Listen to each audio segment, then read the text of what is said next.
Olá, meus amados, graça e paz a todos em nome de Jesus.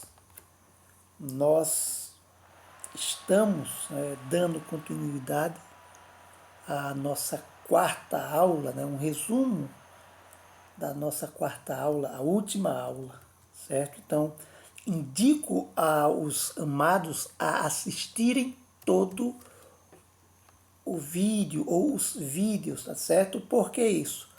Porque a prova ou a avaliação de conhecimento também estará acrescentado nos vídeos. Talvez você que se prenda à apostila e não às videoaulas fique, mas não estou encontrando nas apostilas tal assunto ou tal resposta. Então, assista a videoaula, que também faz parte da aula, ou seja, faz parte do curso. Todas as videoaulas, os áudios que você ouve, a apostila, faz parte da grade curricular, faz parte da matéria. Então, é necessário que o aluno em si, ele assista às videoaulas, ok?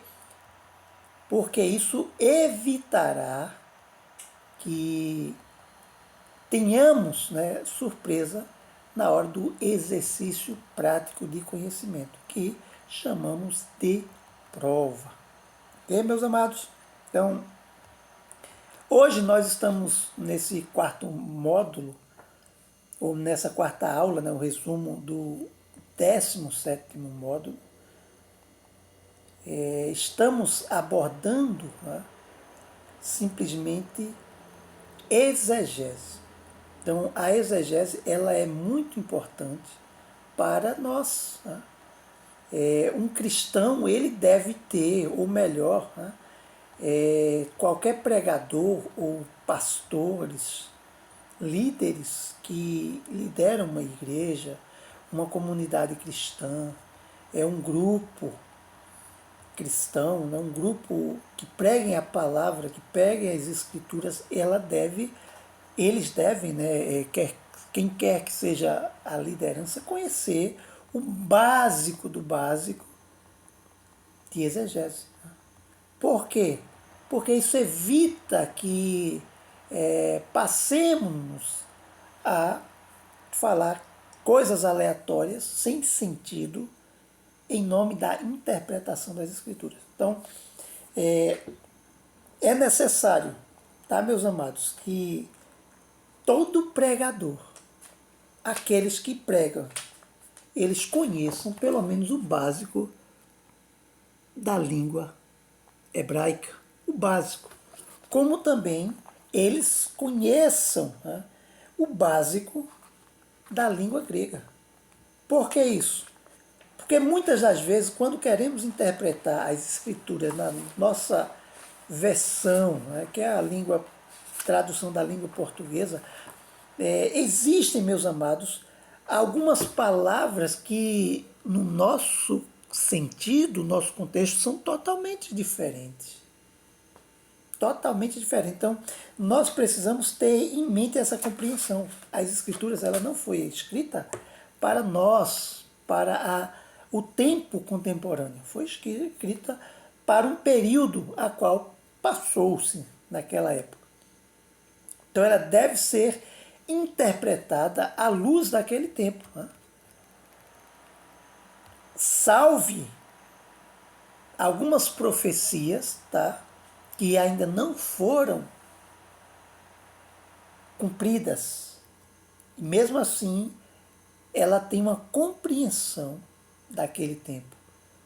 Mas ela acontecerá nos nossos dias ou então futuramente. Então, salvo isso, mas os demais, todo o texto das Escrituras devem ser interpretada à luz das Escrituras. Então, de forma resumida, o que é exegese? É um estudo cuidadoso e sistemático de um texto para extrair um comentário visando um esclarecimento ou uma interpretação do mesmo texto que foi lido. O estudo, ele é objetivado, né? E ele deve ser interpretado do método analítico da hermenêutica. A hermenêutica é a ciência da interpretação, quer seja no âmbito teológico, quer seja no âmbito literário português, quer seja no âmbito jurídico. Existe a hermenêutica. Para nós utilizamos no âmbito teológico.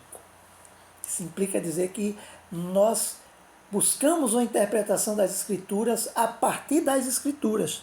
O tempo que ela foi escrita, para quem ela foi escrita, o assunto que ela está tratando, para quem está tratando. Então, essa é a compreensão mais clara de podermos estudar, fazer uma hermenêutica dos textos e extrairmos a exegese. Logo, a exegese é um estudo cuidadoso que tem como pretensão interpretar o texto como ele é, diferente da exegese. A exegese é uma interpretação particular de quem vai fazer, ou seja, a pessoa lê as escrituras e interpreta como ele quer. É chamada de exegese, porque é aquele tipo de interpretação a qual o leitor quer interpretar de acordo com o que ele acha. Diferente da exegese, a exegese ela é um estudo cuidadoso, né, que visa trazer uma interpretação clara e objetiva do que o texto fala. Okay? Aí está isento do leitor. O leitor, quando está lendo, eu acho que é isso, eu acho que é aquilo, eu penso que é aquilo. Não, a exegese deixa isso de fora. A exegese não. A exegese abraça tudo aquilo que o autor quer. Ou melhor, o leitor quer.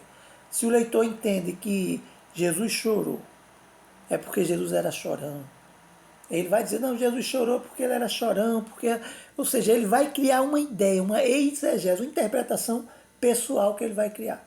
A exegese, ele vai olhar para o contexto. Não é só o fato de que a Bíblia diz, Jesus chorou. Não, por que Jesus chorou? Então, o contexto vai dizer. E o que é contexto? Que nós vamos ver aí nos pré-requisitos para uma boa exegese. Então, a primeira coisa que a gente precisa para ter uma boa exegese, né, esses pré-requisitos de uma boa exegese, é bem simples, né? Nós precisamos, de fato, né, termos, em geral, um bom relacionamento com o Espírito Santo. Nós devemos ter uma intimidade mais agradável com o Espírito Santo. Pedir sua orientação para ele iluminar o nosso entendimento.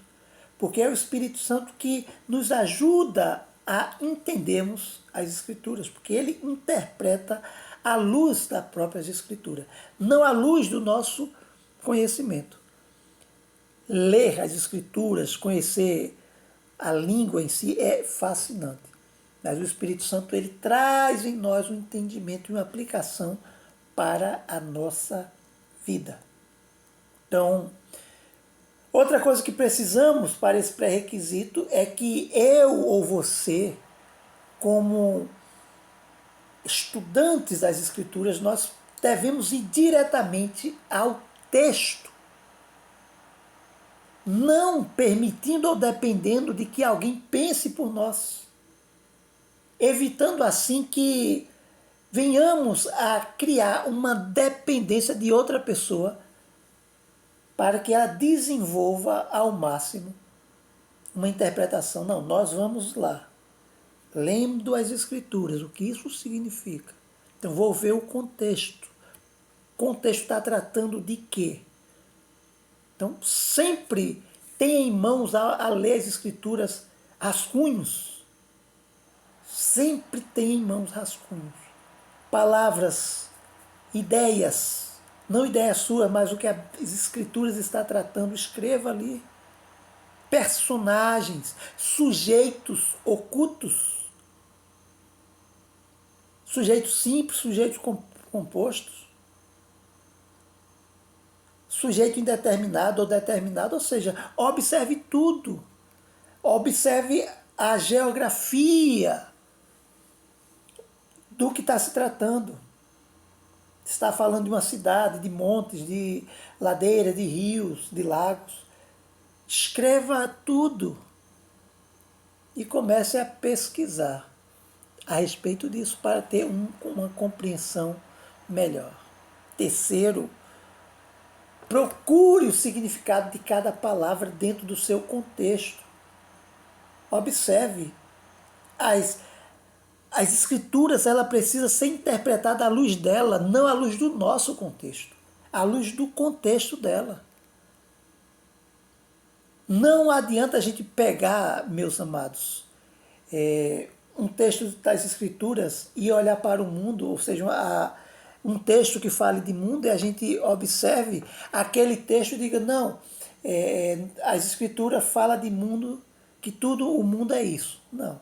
O mundo, ele pode ter vários sentidos nas Escrituras. A palavra grega, cosmos, ou cosmos, ela tem uma ideia de toda a criação. Mas quando se trata do contexto que ela está inserida, nem sempre significa mundo, criação. Às vezes significa pessoas, pecados, eras, sistema, prazeres. O mundo tem vários sentidos nas Escrituras. Mesmo que a palavra no grego, né, ela tenha aquele sentido único, que é isso mesmo, mas na medida que o contexto que ela se encontra, ela pode ter um sentido diferente. A interpretação da palavra é aquela, mas o sentido ela pode mudar. Um exemplo, né, para nós no Brasil, quando falamos de manga, tem a manga da camisa, né? Tem a manga, um fruto, e tem o ato de mangar de alguém, zombar. Fulano manga de Beltrano. Então, veja que a manga tem mais de um sentido para nós aqui no Brasil. Então, quando falamos de manga, é um fruto. Mas quando se trata de roupa, é essa parte, que cobre parte do ombro. Quando tratamos de gozação, de zombaria, alguém que caçoa, que agazorra, que zomba de outro. Manga. Então, se na nossa linguagem uma palavra ela tem vários sentidos, as Escrituras também da mesma forma. Precisamos interpretá-la no seu próprio contexto, não no nosso contexto. Ok, meus amados? Porque o nosso contexto, a nossa língua, ela é diferente da língua grega e da língua hebraica. Mesmo a língua portuguesa, sendo oriunda do latim, tá? Tem algumas aproximações, mas tem sentidos diferentes. Só para que nós não venhamos a esquecer disso. Então, observe também a aplicação da exegese. Como assim a aplicação da exegese? A aplicação da exegese ela é realizada a partir das indagações básicas sobre o contexto e o conteúdo do texto em exame. Então a gente pega um texto, ali vamos ler um texto, então a gente pega aquele texto. Jesus chorou. Então vamos estudar esse texto. Jesus chorou. Aí nós vamos fazer indagações, questionamentos. Por que Jesus chorou? O que levou Jesus a chorar? O que é que o texto diz? Aí eu vou para o contexto. E o contexto vai dizer: o seu amigo morreu. Suas irmãs estavam apavoradas, desesperadas, sem esperança alguma. E quando ela se lança aos pés de Jesus, diz: Senhor, se o Senhor viesse antes, meu irmão não teria morrido. E Jesus consola as irmãs de Lázaro e depois diz: olha, mostra-me ele, onde ele está. Aí mostrou o túmulo e Jesus chorou. Tem todo um contexto.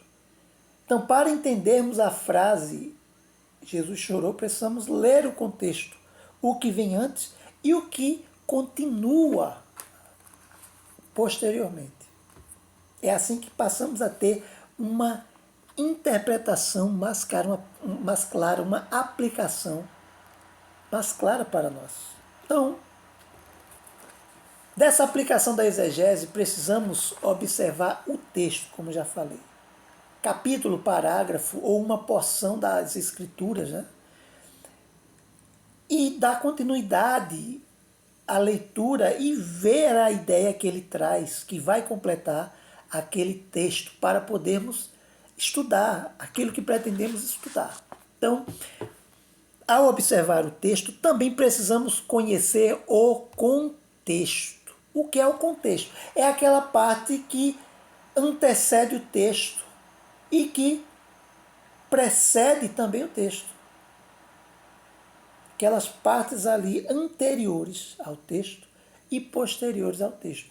Isso traz o sentido do texto para podermos compreendermos melhor o texto. Então, às vezes precisamos do contexto próximo ao texto. Por quê? Porque muitas das vezes torna-se insuficiente só querermos interpretar aquele texto sem observarmos o que está em sua volta. Aí precisamos observar todo o contexto para termos uma interpretação coerente, correta. E outras vezes é necessário lançar ou ler o capítulo inteiro ou até mesmo o livro inteiro para entender toda a ideia. Quando a gente olha para Jonas, para entendermos o contexto de Jonas, a história de Jonas, precisamos ler todo o livro.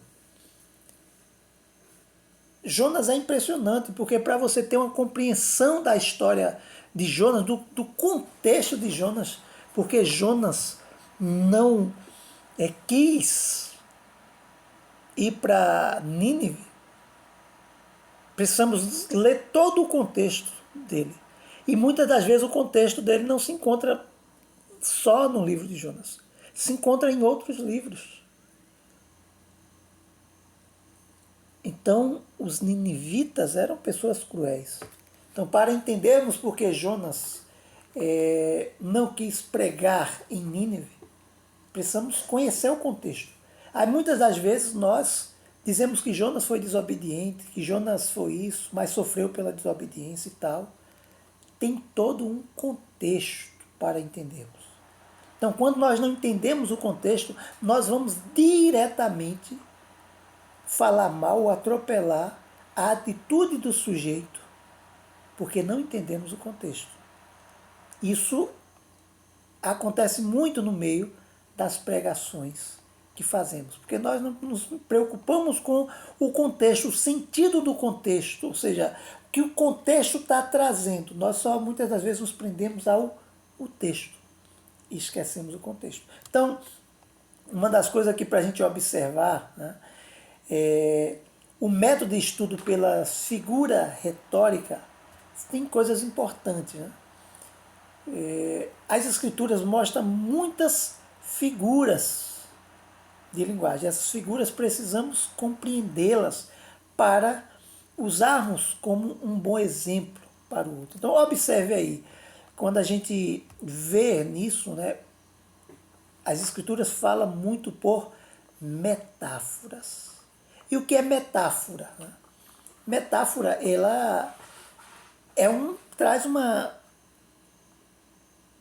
característica, né, de semelhança entre dois objetos ou fatos. Então, essas metáforas trazem uma compreensão e um ensino no texto. Então, observe quando Jesus diz: eu sou a videira verdadeira. Jesus se caracterizou como se ele próprio é a videira. E ele caracterizou, né, também que aos seus discípulos, que eles eram a vara, dizendo que características dos discípulos a qual estavam presos em Jesus era a vara.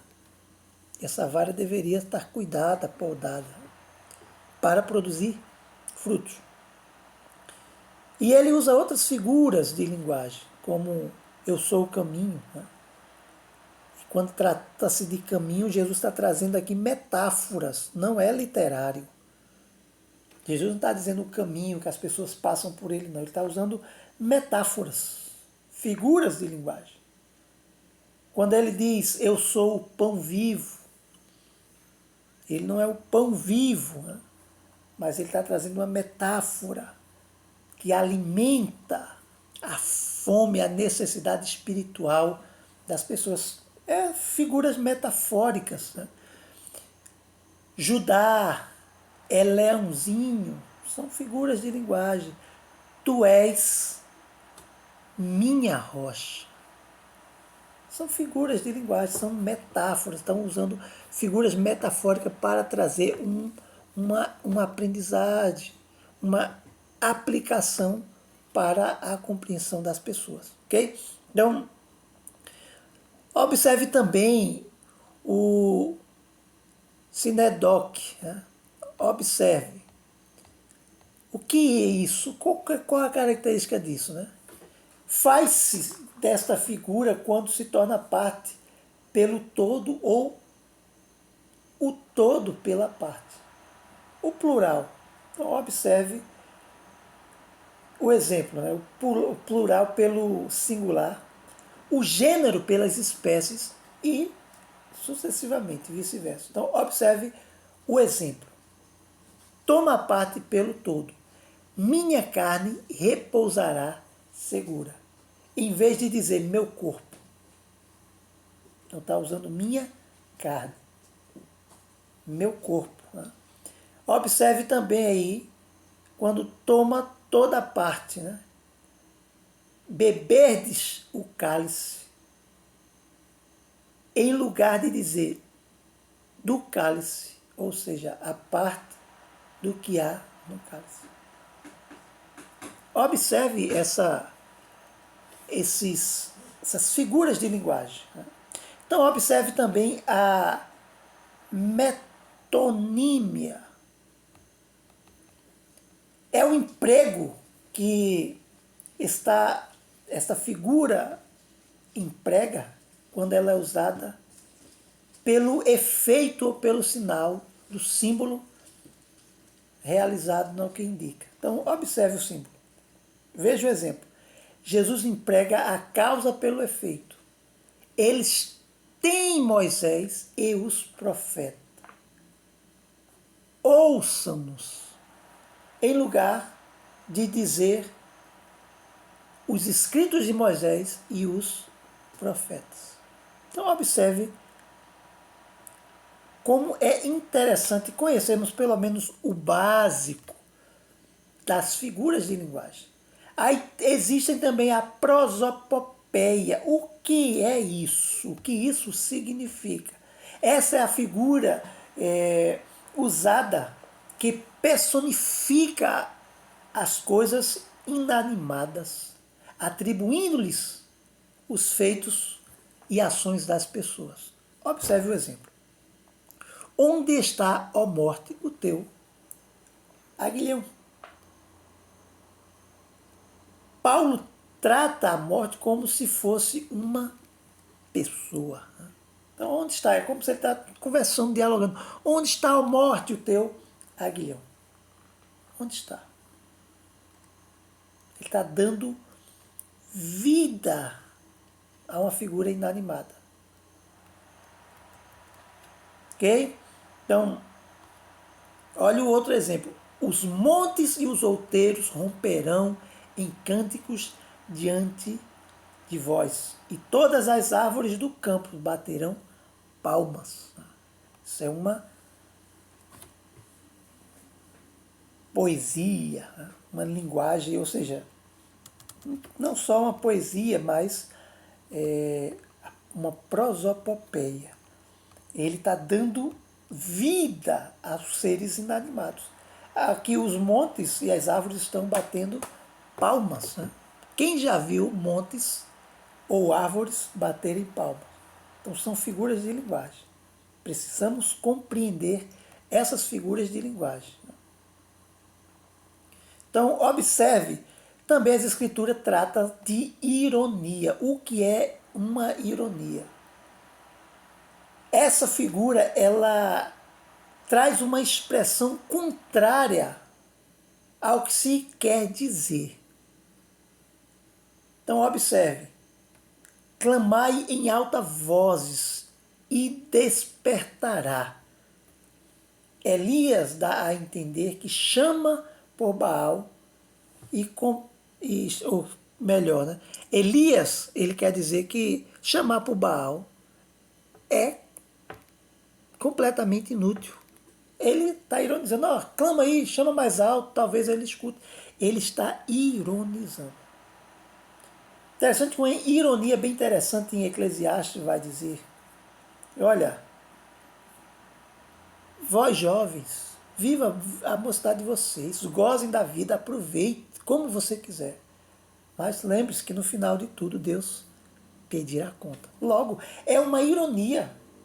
Quando diz, olha, viva, goze a sua vida. Ele está dizendo, viva como você quiser. Mas saiba de uma coisa, que Deus vai pedir conta. Ele está ironizando, está dizendo, viva como você quiser. Tá certo? Aproveite. No final de tudo você será salvo. Não, de forma alguma. É uma ironia. Ok? Temos também o que chamamos de hipérbole. O que é uma hipérbole? A hipérbole representa em si um exagero. Então, vimos ali gigantes e éramos aos nossos olhos, aos nossos próprios olhos, como os gafanhotos. As cidades são grandes e fortificadas até os céus. Isso é uma hipérbole, estão exagerando. Não é que eles viram gigantes, eles passavam e os gigantes estavam eles olhando admirado para os gigantes. Não, de forma alguma. Eles estavam exagerando. Isso dá motivo para pregarmos que existiam gigantes, as cidades eram enormes, né, gigantescas, colossais? Claro que não. São hipérboles.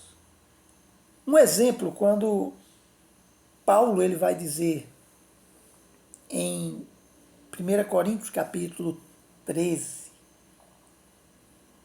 que ele fala, ainda se eu falasse a língua dos homens e dos anjos, se não tivesse amor, de nada serei. Aí ele continua o texto, ele está usando hipérbole em todos os textos. Todo aquele contexto do capítulo, parte dele, as partes iniciais estão tratando de hipérbole. Ainda se eu falasse a língua dos anjos e dos homens. Paulo está tratando ali, é um exagero. Mesmo se eu falasse. Está trazendo um exagero. A língua dos homens e dos anjos, se eu não tivesse amor, não serviria para nada. Ainda se eu desse os meus bens para os pobres, ou desse o meu corpo, de nada seria relevante. Ele está trazendo exagero. Então, esse exagero, hipérbole, trata-se de exageros, ok, meus amados, para compreendermos isso. Outras figuras de linguagem é a alegoria, ou alegorias. Né? É uma figura retórica que geralmente consta de várias metáforas unidas, representando cada uma delas realidades correspondentes. Então, observe os exemplos. A alegoria sempre vai trazer um conjunto de metáforas. Então, eu sou o pão vivo que desceu do céu. Ele está usando metáforas. Eu sou o pão vivo que desceu do céu. São metáforas. Se alguém dele comer, viverá eternamente. E o pão que eu darei pela vida do mundo é a minha carne. Quem comer da minha carne e beber do meu sangue tem a vida eterna. Vejam isso. Né? Então, logo, esta é uma alegoria.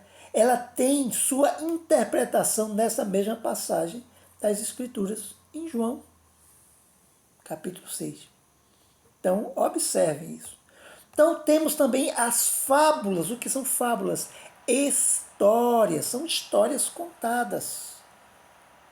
Então, a gente pode ver muitas histórias devido a algumas circunstâncias contadas, trazendo uma narração mediante uma personificação, quer seja de coisas ou de animais. Então, observe o exemplo.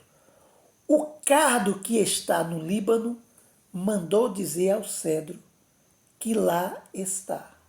Dá a tua filha por mulher ao meu filho, mas os animais do campo que estavam no Líbano passaram e pisaram no cardo.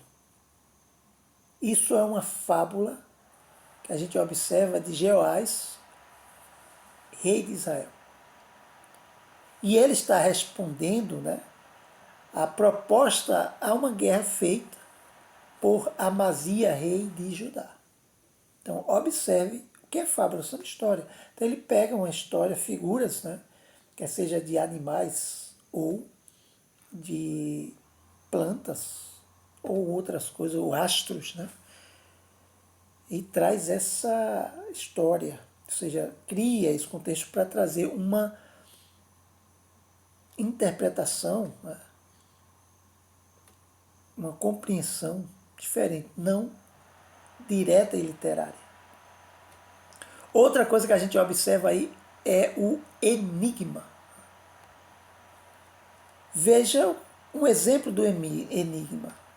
Do comedor saiu comida, e da fonte saiu doçura. Logo, Sansão, ele traz esse enigma, né, na história de Sansão. Do comedor saiu comida, e do forte saiu doçura. Ele está tratando do leão, a qual ele matou, que era o comedor, e ele tornou-se comida. Né? Da sua força saiu doçura. Do seu esqueleto, ele encontrou uma casa uma casa de abelha, onde ele tirou o mel de lá. Então ele fez um enigma. Né? Também tem tipos, né?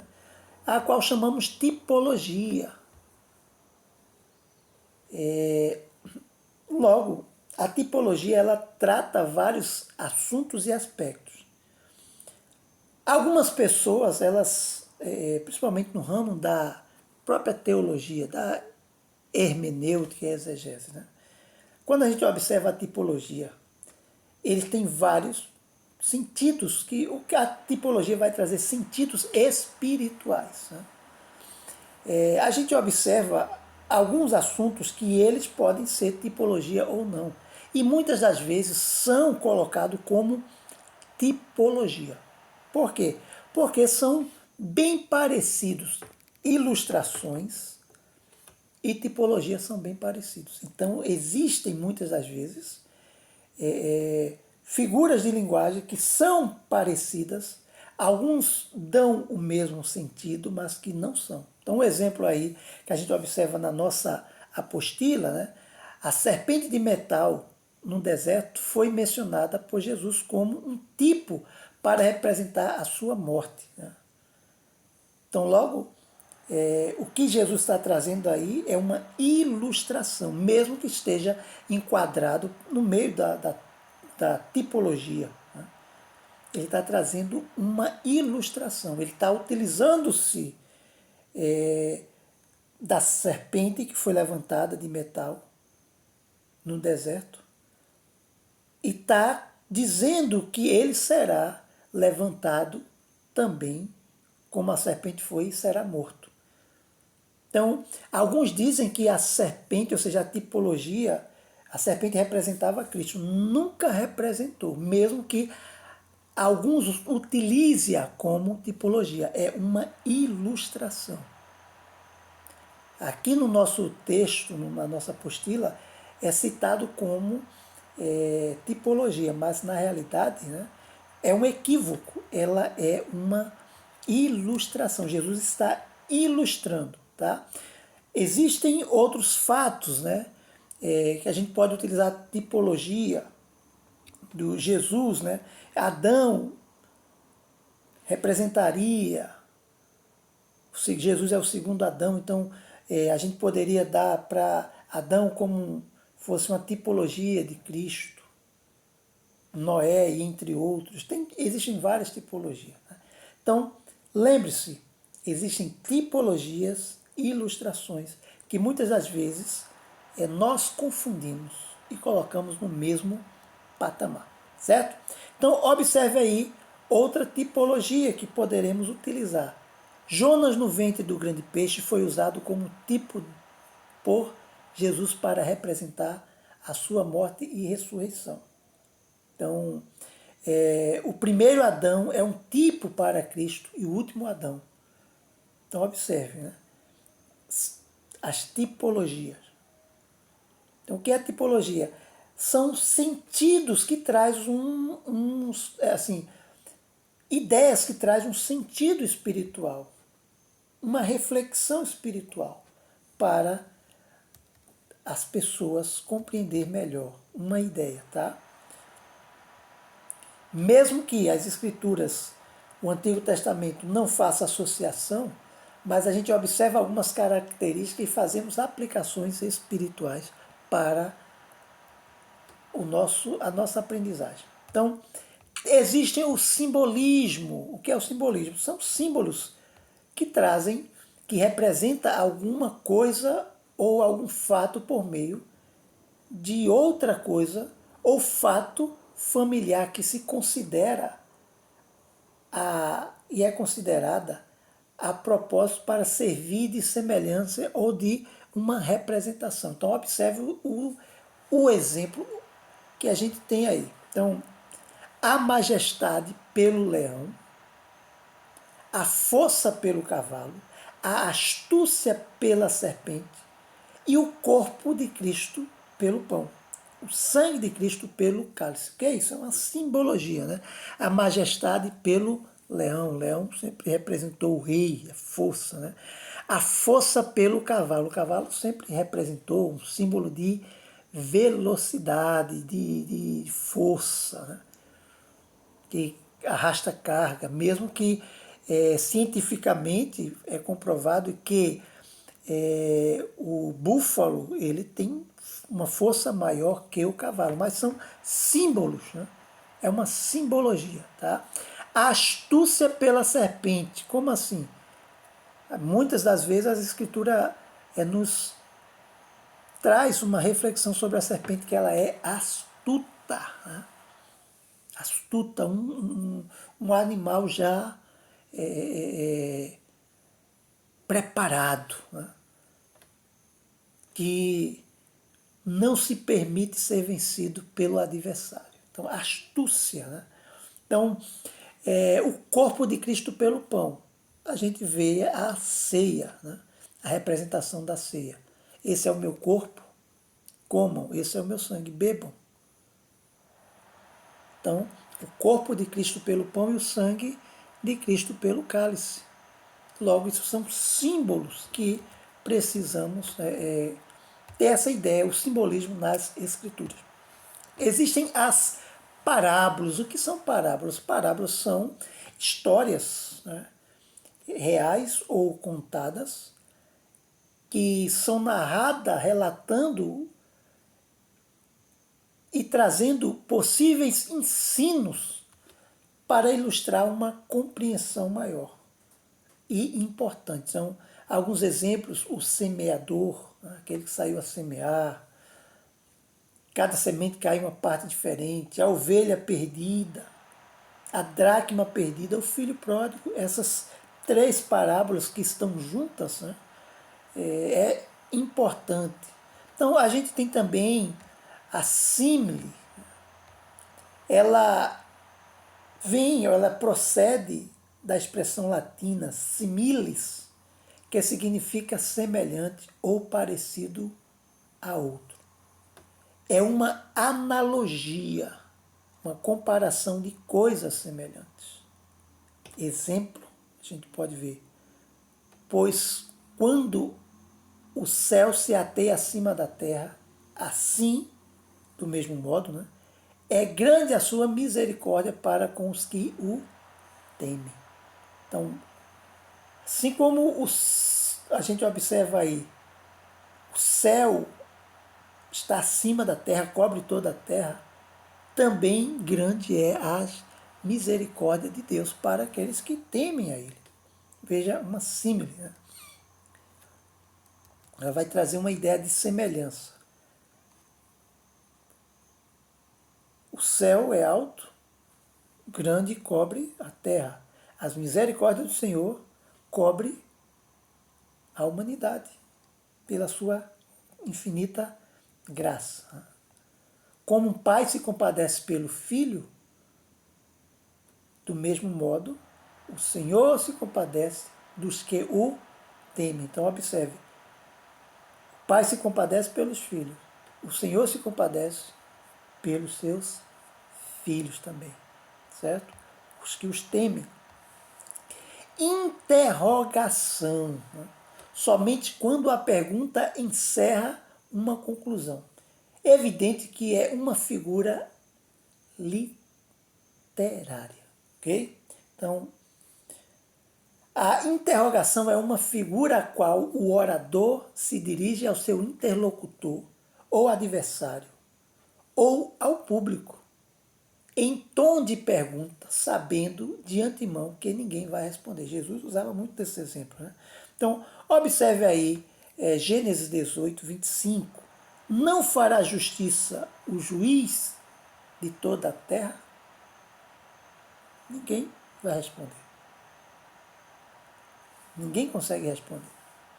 Não são todos eles espíritos ministradores enviados para serviço a favor dos que hão de herdar a salvação? Hebreus 1, 14. O que isso significa? Então veja, são perguntas que ninguém pode responder. São perguntas aleatórias, mas que ninguém consegue responder. Quem tentará acusação contra os eleitos de Deus? Ninguém. Se Deus é por nós, quem será contra nós? Ninguém. Então ninguém pode responder isso. Com um beijo traz o Filho do Homem? Jesus perguntando para Judas. Judas não pôde responder. Então, olhe a interrogação. Então, muitas das vezes precisamos ter essa compreensão na literatura. Então, observe aí. Também nós temos apóstrofe. O que isso significa, né? O que é isso? É um vocábulo que indica que o orador se envolve dos seus ouvintes imediatos para dirigir-se a uma pessoa ou coisa ausente ou até mesmo imaginária. Então, observe aí os exemplos. A espada do Senhor, até quando deixará repousar? Meu filho Absalão, meu filho Absalão, meu filho Absalão. E lembra que Davi, quando seu filho morre, ele lamenta e fica exclamando, né? Absalão, Absalão, Absalão. Né? meu filho Absalão. Tem também as antíteses, ou algumas expressões antitese, né? Antíteses. O que é isso? É a inclusão da mesma frase, né, de duas palavras ou dois pensamentos que fazem contrastes com o outro. São as antíteses. Veja o exemplo aí. Vê que proponho hoje a vida e o bem, a morte e o mal.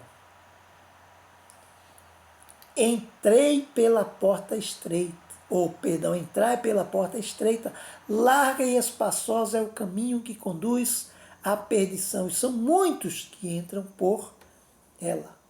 Porque estreita é a porta, apertada o caminho que conduz para a vida eterna, e poucos os que nela acertam. Mateus 7, 13 e 14. Aí nós temos também provérbios. O que são provérbios? Trata-se de ditados comuns daquela época, como nós temos os nossos ditados em tempos de hoje. Então veja como exemplo aí, médico, cura-te a ti mesmo. Nenhum profeta é bem recebido em sua própria terra. São alguns provérbios que eram comuns, eram citados naquela época. Então, temos também os paradoxos. Paradoxos se denominam, né, a uma preposição ou declaração oposta à opinião comum. Um exemplo, deixa os mortos sepultarem seus próprios mortos. Isso é um paradoxo. Quem sabe? Quem são esses mortos que vão sepultar seus mortos? Jesus está usando um paradoxo ali. Coais mosquitos e engoli camelos. Ou seja, vocês cospem um mosquito que cai em suas bocas, mas engole um camelo. Paradoxo. Porque quando sou fraco, então sou forte. É um paradoxo. Então, observe, meus amados, que as escrituras ela têm a sua própria figuras de linguagem. Precisamos compreender cada figura de linguagem. O que temos observado aqui são apenas subsídio para uma boa interpretação, ou uma interpretação mais segura e de uma maneira mais clara do que devemos substituir. Então, o método mais antigo e eficaz que existe é lermos de forma humilde, regada de oração e de jejum, e na total dependência de Deus, a maior interpretação que podemos ter das Escrituras. O Espírito Santo, ele nos ilumina e nos conduz a isso. Então, finalizamos nossa aula, quarta aula, o resumo, né, da quarta aula do 17º módulo. Ok? Então, Deus nos abençoe. Leia essa apostila, estude, esmiúce-a, escreva, reescreva o que você está lendo.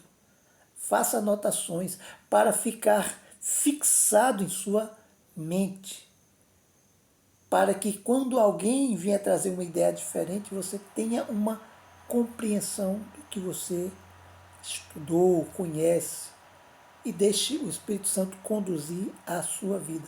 Não se permita ser influenciado por ideias ou pensamentos de pessoas. Vá você mesmo e confira o texto.